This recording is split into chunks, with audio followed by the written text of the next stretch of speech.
रोहणा ग्रामपंचायतीने दलित वस्तीमध्ये मंजूर असलेले रस्ता व नालीचे काम ठरावानुसार अनुसूचित जातीच्या नागरिकांच्या वस्तीत न करता अन्यत्र वळवून शेताच्या धुऱ्यावर बांधल्याचा गंभीर आरोप करण्यात आला आहे। या प्रकरणी संबंधित अधिकाऱ्यांवर कारवाई करण्याच्या मागणीसाठी नितीन सुरेश शिरसाट यांनी जिल्हाधिकारी कार्यालयासमोर जाहीर उपोषण सुरू केले आहे।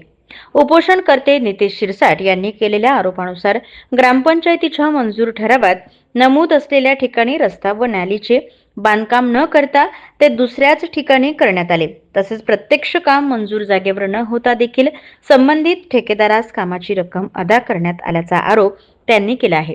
या प्रकरणात ग्रामपंचायत सचिव अमोल चव्हाण यांनी गटविकास अधिकारी वाघमारे यांनी अनुसूचित जातीच्या नागरिकांवर अन्याय करत अत्याचार प्रतिबंधक कायद्याअंतर्गत अॅट्रॉसिटी ऍक्ट नुसार गुन्हा दाखल होण्यास पात्र असे कृत्य केल्याचा दावा शिरसाट यांनी केला आहे। या संदर्भात त्यांनी मुख्य कार्यकारी अधिकारी जिल्हा परिषद यांच्याकडे वारंवार निवेदन देऊन तक्रारी दाखल केल्या होत्या, मात्र जिल्हा परिषद प्रशासनाने कोणतीही ठोस भूमिका घेतली नसल्याचा आरोप त्यांनी केला आहे। तर संबंधित अधिकारी व कर्मचाऱ्यांना संरक्षण देण्याचा प्रयत्न प्रशासनाकडून होत असल्याचा आरोपही त्यांनी यावेळेस केला आहे।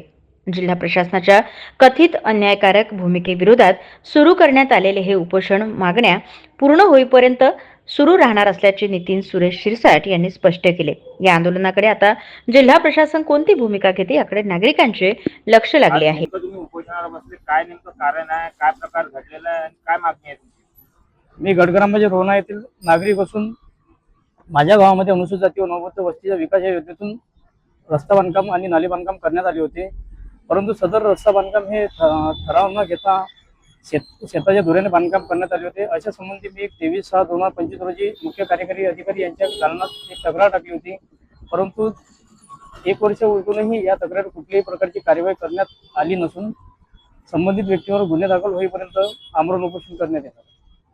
काय मागण्या काय? त्याच्यामध्ये संबंधित व्यक्तीचे ठेकेदार, सचिव जे कोणी असतील, ग्रामपंचायत पदाधिकारी यांच्यावर अॅट्रॉसिटी ऍक्ट अंतर्गत गुन्हे दाखल करण्यात येईल। जिल्ह्यातील सत्यलढाच्या महत्त्वपूर्ण घडामोडी पाहण्यासाठी आपले Satyaladha YouTube news channel subscribe करा, बेल आयकॉनला क्लिक करा आणि रहा सदैव अपडेट।